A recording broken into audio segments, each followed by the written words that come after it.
Hey everybody, thanks for joining me for another webinar. Not sure how you're watching these. There's a whole series of them, so I don't know if this is the first, last, somewhere in the middle, but hello. This session is going to talk about Chrome supports again, but talk about it from the focus of executive function supports. So looking at how to support our diverse learners through Chrome using it as a support for executive function. If this is your first webinar, hello, my name is Mike. And I am an assistive technology specialist. I will be your guide through this half hour-ish or so time as we look at tools for executive function that are wrapped around in Chrome. If you go through this, and I would encourage you as you look at it and watch it, if something hits you, pause the video and go explore. I'll still be here when you get back. It's fine, I'm not going anywhere. But I want you to use this information, and hopefully you find something valuable that kind of piques your interest as like a moment of your aha moment, if you will, of like, oh, I should go check that out. So do that. As you go through, if you think of things, questions or ideas, or you're struggling to figure out how you could implement something, reach out to me. There's my email address. It's mike@mmatp.com, and there's my website address also. I am happy to chat with you about this. We can have a conversation through email. We can pop on a video call and have a chat, whatever you want to do. I'm game, so please feel free. Know that I'm here if you want some support as you move forward. Because ultimately you want to implement this information. So here's our plan for our webinar for this little short learning module. We'll talk about how we can support people using Chrome tools. Those are both the Google Suite tools, looking at them for executive function, and then also some specific apps and extensions that we can add into an account to provide some support as well. And then I'll throw out some next steps for you. Hopefully you'll come up with your own next steps as you're looking through this. And like I said, maybe something will grab you and you say, oh, that's what I'm going to use this for. So definitely think about that as you go. The slides are out there. So obviously you have the recording because you're watching it now. But if you want the slides too, some of the slides have links in them. I know when I go through some of the extensions and apps, I've linked those tools to the slides so you could click directly on them to go to the store to download them. So if you want the slides, they are at this link, which is bit.ly/mmatp-ef. So all the slides live there. You can have access to them to go along with the recording that you're watching now.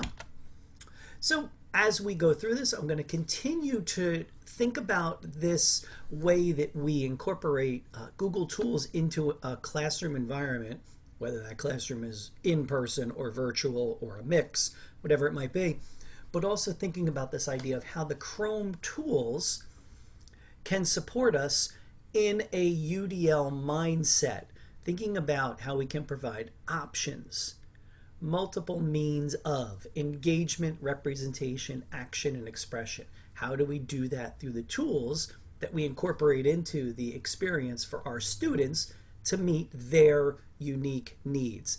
Again, that's what makes things assistive technology, right? Unique tools to solve unique needs. We're looking at features of tools to solve needs. So that's as we go through, that's my thought. We'll start with the Google Suite. So tools that come with your Google account that we could think about to support executive function. What do they look like? How can we use them? What are some creative ways to use some of those features to support our learners? When we think about executive function, I mean, this is probably where we all start, right? A calendar.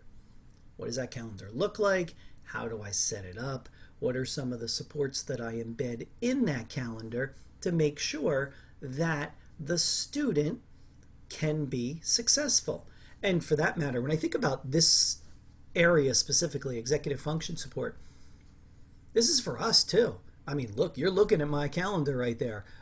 That's some of the stuff. Don't look at it too hard. I probably should have looked to see what was on there, but that's okay. I did a quick screenshot just to give you a sense of what was there. But as you look at that little screen grab, a couple things jump out automatically that we can start to think of as strategies to support our executive function. You are seeing my strategies in full effect there, which is color coding and organization by putting everything in the calendar. Again, calendars are tricky because everyone uses them and everyone uses them a little bit differently. I bet if we were live right now and chatting with each other, each of us would have a slightly different way we use our calendar. I do a lot with multiple calendars that are color-coded so I can see different projects. As an independent consultant, I have different projects with different timelines that have different activities that need to be completed. So it's all about color coding. If you look on the left-hand side there, towards the bottom on the left, it says My Calendars. If you've never played with this, multiple calendars there, including my personal consulting calendar, which is blue. I have a part-time job as the director of our state, the state of New Jersey, the director of our Assistive Technology Act project. So that is the ATAC of DRNJ. That calendar pops up too, and that is in kind of an orangey color. And then I have some other, I do a consulting for a school district, which you can see on there, which is a maroon. So all of those things start to fill in the schedule and give me a quick view of what's coming up, what project it's for, and how to make sure I'm continuing to move forward. That evolved over time, and I'm sure all of you have systems that evolved over time to help support you with this process of a calendar. Using this with our students is no different. This will evolve over time. Calendars tend to be very trial and error in my mind. We look at something, we try something, we talk about it with the individual. Maybe it works, maybe it doesn't. We ditch it, we keep it. I don't know. We have to keep talking about it. And eventually they work towards something.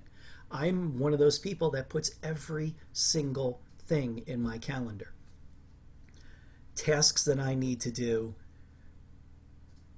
steps towards an ultimate goal of something. Right? You think about that. A lot of times we put calendar items in. What do? We put them in the day they're due.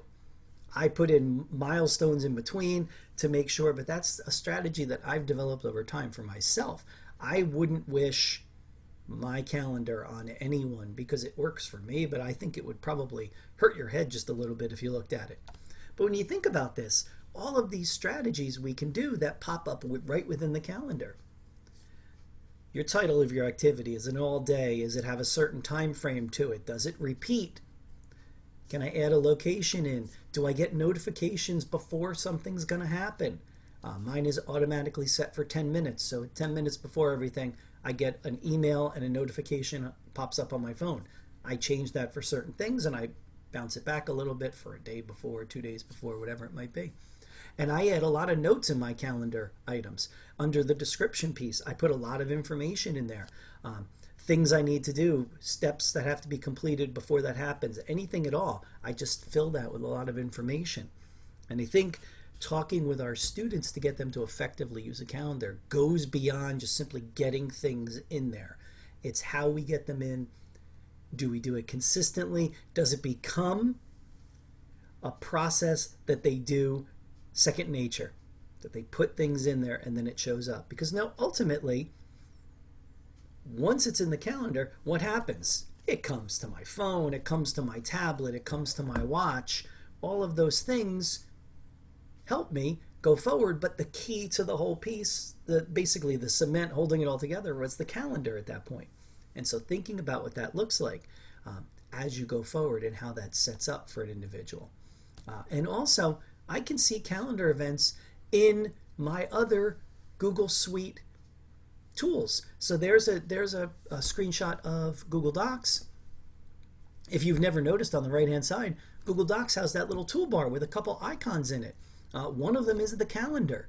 So I can look at my calendar as I'm working on a doc and I can start dropping things in either from the document into my calendar or from my calendar into the document.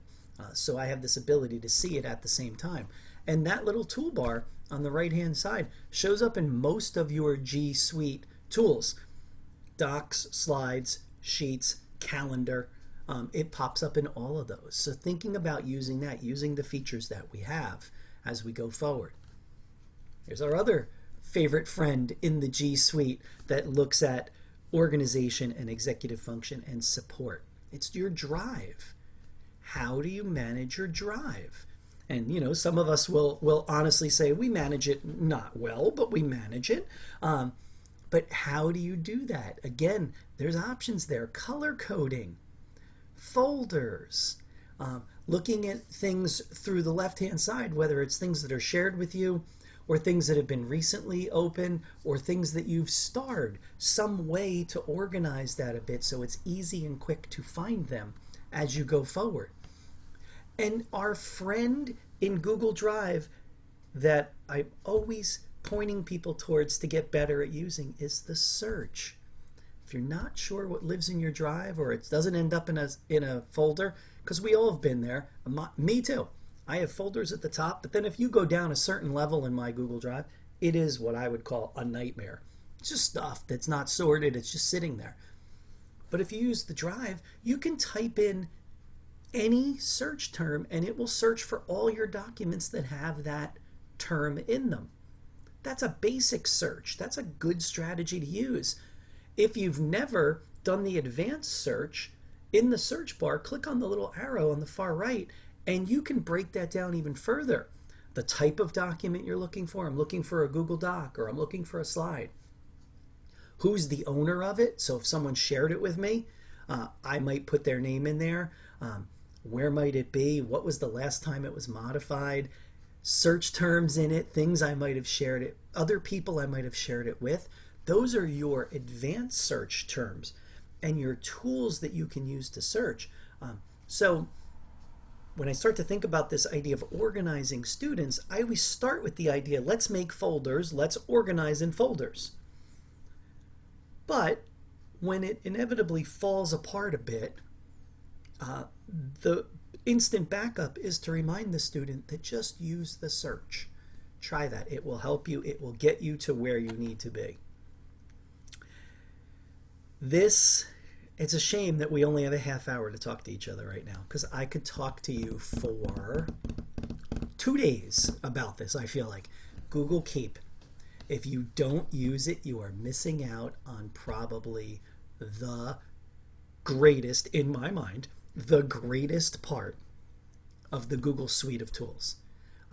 Google Keep is a tool to help you take all of those things. I don't know how many of you are Post-it note fanatics like myself, where you write everything on a Post-it note. Google Keep, imagine it is your virtual Post-it note tool.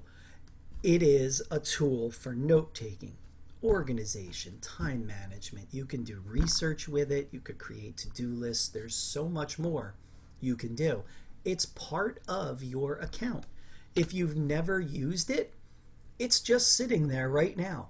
You have Google Keep, whether you've used it or not. It's part of your G Suite of tools. If you've never experienced it or never played with it, if you're on the computer right now, pause me. Well, don't pause me yet. I haven't told you what to do. Open up a new browser tab. Type in keep.google.com. Okay, now you can pause me. Now you're back. I don't know whether you left or not. But when you went out there, that is your Google Keep. It's connected to your Google account and it's waiting there for you. That follows you everywhere. If I write something on my phone, I use Google Keep as the note-taking tool on my phone. When I go to a professional development, a meeting, when I'm just sitting in my car, I don't sit in my car much anymore, but when I do sit in my car and I have to write myself notes, I write them in Google Keep. And then they instantly sync everywhere else.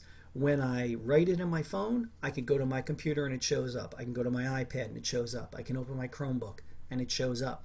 It comes across everywhere. Works everywhere. I can add notes from anywhere and they will automatically sync up and be available to me everywhere. Think about this idea. I'll break down Google Keep a little bit. And again, we only have a half hour, so we won't go too deep into it. And I'll probably just use it from screenshots. But I would encourage you, maybe pause me every once in a while and go off and explore. You think about this idea of organization. What are some of the key features for organization of these notes? You can take pictures and connect them to a note. You can color code them. With Google Keep, you have the ability to label notes. So it's a little different. It's not like Google Drive where you drop things in folders, but instead you label things. The powerful thing is you can label it with multiple labels. So the couple examples up there, the label I have in that one, and that's not my real Google Keep. I've decided to not show my real Google Keep to people because it's just too much. So I made up one from another account I have. The label for that says coaching on that red note there. Now, as I write more notes, those notes will just continue to drive down towards the bottom, and new notes will be at the top, and then the older ones will be further down. But I don't have to scroll through everything. I just have to look on the left-hand side where it says labels and click on the coaching label. Every note I've connected with that label will pop up and show it to me on the screen. You notice some of the other strategies I'll use is that I'll use a lot with color.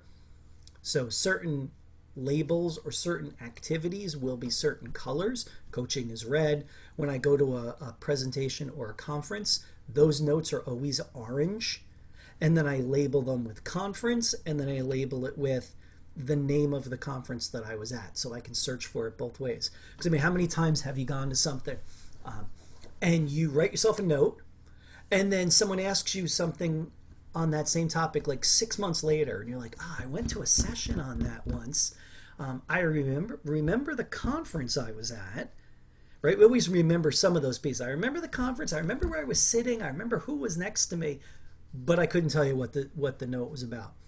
Well, now I can go back into my Google Keep, and because I use that for all my note taking for all the conferences I go to, all I have to do is search the label for that conference, and it all pops up, and then I can find it. So this idea of being able to quickly manage your information is critical. You can connect reminders to that. So I can say that that red note on the screen right there has a reminder connected to it that was going to remind me through my calendar as a notification the next day to look at that book. I can do that. I can set time-based reminders. I can also set location-based reminders to where the Google Keep uses GPS data to see where you are. I can set notes for myself that when I get home and I pull in the driveway, the note reminder pops up for myself. When I was traveling out to schools for consulting, I would get to a school and sometimes not remember who I was there to see. Poor executive function support. But I would put that in my Google Keep, and it would pop up when I got into the parking lot of the school and say, you're here to see this student today. Go meet with that staff member. So this idea of being able to do that.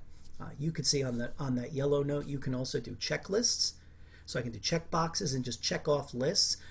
It's a really nice thing. I use that a lot for social stories for a student or steps to a process like a visual schedule. Do these steps. As you check them off, you'll notice it goes to the bottom of that note with a line through it, like a strike-through line. When I'm done, I can go to the bottom of that note and just click those, and the strike will come out of it and it will drop back up in the note. So I can basically use the same note every day. I have students use that to navigate their day, their schedule throughout the day. They just have that note at the very top, and they just check them off as they go, and when they're done, they bring them all back up to the top, and they're ready for the next day. So thinking about how you could use that. You could also collaborate with others. It's like every other Google tool. I could share one of my Google Keep notes with you, and it would show up in yours. Anything you did to it would show up on mine, and we would have this real-time collaboration back and forth to make sure that we could use it. Here's some examples of ways to organize yourself. The example on the left on the slide comes from Casey Bell from Shake Up Learning, but I love her idea of how to set up Keep, where it's each period of the student's day had checklists of information that they had to make sure they did. And it's color-coded, and it says first period, second period, third period. There's a daily tasks. There's something for at home. There's learning goals. And the students can sort where something goes in those little checkbox notes on Keep, which is a really cool way to do that. So I love that she came up with that idea. I think that's awesome. On the right side is one of the ways I've helped some students be more organized. Many of the students I work with have this IEP accommodation that says, take pictures of the board for assignments. Okay. A lot of times they will take pictures of the board and they will just take that in the photo roll of their phone and it will just live there. You ask them to go back and look at it. What do they have to do? They have to scroll through to search for that picture and then figure out how to do something with that picture. Well, now, if I take that picture in Keep and I put the date and the class from that note and I color code it so every history note is red, tells me the date, what I had to do, and I attach a tag to it that says history. Now when someone says to me, what is your history homework? All I click on is the label for history and just those notes pop up. Suddenly I have something that's a workable solution because it's an accommodation with a strategy wrapped around it to make sure that it works for a student. And so that's a really nice way. I've been doing that a lot more with students because I'm in a lot of Google schools. So they have this tool. It's a tool they have. It's available to them. We don't have to buy it. It's there already. We just have to start using it. So a really nice way. You could see why I'd be able to talk about Keep for like 2 days, but I'm going to stop myself at some point. Remember search, what I talked about in Google Drive? Same thing here. There is a search here. You can type words into the search bar and it will search everything for that. Notice some of the other ways you can search in Keep. You can search for types of notes you wrote. Was it a reminder or a list? Did it have a picture in it? Was it a recording? Are you searching for your labels? You can go through and just search for each label and pull those out. And the last one underneath there, just as it goes off the screen, is people. Have I shared notes or has someone shared a note with me? Can I search them that way? So that search is just as powerful in Keep as it is in Google Drive. And again, I mentioned that toolbar before when I talked about your calendar. If you've been looking at that toolbar now, you notice the Keep icon is over there too. So you can have your Keep note show up on the right-hand side of any kind of document you're working on. Now, you can use Google Keep as a research tool. Maybe you take some notes about things you want to write about, an assignment you're working on.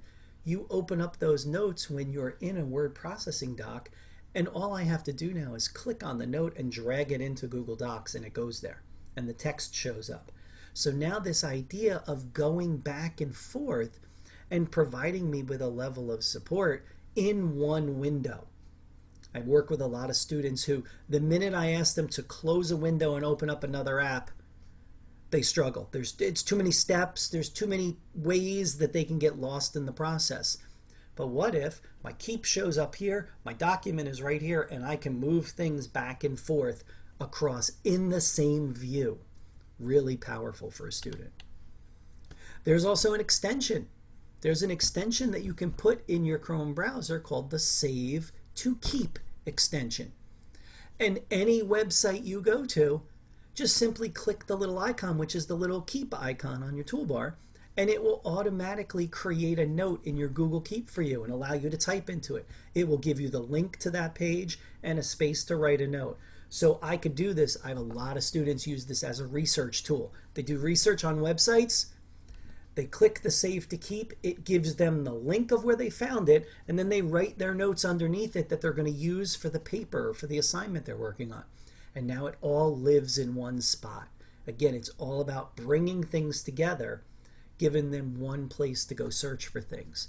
So another great way to use Keep. I will stop myself from using Keep, from talking about Keep right now. Keep will show up, if you've watched them already, you've seen it, in some of the other webinars as well. You'll see some of the other features of Keep. I decided to break them apart a little bit so I could get myself away from Google Keep and not just go down the Keep spiral and never come out. Here's one G Suite support that I would challenge you to try out. It may work for you and maybe not, but it's something that's there. Again, it's called Google Tasks. It is a task list organizer. Maybe that works for you. That is the other icon in your toolbar. If you look on the right hand side, right underneath my icon picture in that Google Doc, you see the three icons. You see the calendar, Keep, and Tasks is the third one. So that will also show up in all of those other tools. So maybe that's a way you could dig deeper. Try that. Again, I think it's so important to look at the things we have before we start dropping in tons of other stuff for students. I think people typically want to jump right into adding extensions and apps. And we have to take that moment and stop and say, do we really need to add more? And with that said, I will stop us, and I will not stare at this for like the next 20 minutes because I love this animated GIF. When I show you apps and extensions, we're not doing a shopping list here. You don't need all of these, but maybe some of them have the features you need. Maybe you don't need any of them for the student you're working with. Maybe their needs can be met by what's already in their Google Suite. So I'll show you some of these as examples, but it's not meant to say you should get them all or that you need them all. But instead, we look at them through the Sett Framework, right? How many times are we going to see this in the webinars I've recorded, and even the other ones that you're going to watch? Remember the Sett Framework. What are the students' needs and abilities? What are the environments they're using tools in? What are the tasks they need to accomplish? Those three things define the tool that we need. If your needs are being met by the tools you have, great, good news. You don't need any other tools. That's good. You don't want to have more tools. Why make things more complicated than we have to? So keep that in mind as you go through it, the Sett Framework, and thinking about some of these ways to help organize. So let me share some extensions with you. And again, these aren't all of them, but these are some of the ones that I use and that I encourage teams to look at when they're looking to support a student. The first one that I always point to people is called Extensity. This is an extension to manage your extensions. If you're looking at the top of my address bar right now in this slide presentation, you see a lot of icons up there of extensions that I have. They're all on, they're all ready to go, but there's many more that I have that I might have turned off right now. Anywhere I am in the Chrome browser, if I click on this little Extensity icon, which is kind of that yin and yang symbol, it opens up for you an entire drop-down menu of extensions. There's extensions, and then underneath it is all apps. I feel you judging me through the recording for how many tools I have, but that's okay, I'll get over it. But it's a really nice way to organize. It's a free tool, helps you organize them. What's really nice in that list is anything that's gray is turned off, anything that's bolded is turned on. When we start thinking about the Chromebooks, the more extensions you load and the more that you have running at any given time, the slower your Chromebook is going to run. So if you're not using them, you want to get in the habit of turning some of them off. And so Extensity will give you that power through that drop-down menu to turn things on and off. Maybe it's about the visual representation on the screen, helping somebody navigate. And so this is a tool called Visor that basically puts a colored lens over the screen. You can adjust the color, it gives you a reading window, but sometimes that's enough for focus and to help somebody navigate through a page. Another free one. Noteboard, if Google Keep wasn't good for you, maybe something like Noteboard might work for you. Noteboard is a Chrome app that allows you to create a new browser window that is a bulletin board. And you can just add notes to it. And you'll notice on the screen there, I have multiple tabs. It says Home and History, Science, Technology, and Personal. So there's multiple bulletin boards there. You can set this up. Once you log into it, it could follow you everywhere. In fact, one of the students I work with, this is their home screen when they open up the Chrome browser. It opens to this automatically so that they can see what they have to do, and then they open new tabs to go to something else. So this always stays open in that very first tab, and then they just add other tabs on. So that might be a solution too. This is a free tool. It allows you to add text and pictures and color, and you can drop things in there. You can share it with yourself if you make an account. So there's a lot of ways you can do that, but that is a free tool called Noteboard. Another one that I really like, and again, these might not work for everybody. They work for me though. This one is called Momentum. This is an extension that changes your new browser tab. So every time you open a new browser tab, it opens up to that. So that's what mine opens up to. It says, "Good afternoon, Mike." But the piece that I like for that executive function piece is, what is your main focus for today? And you notice that as a line.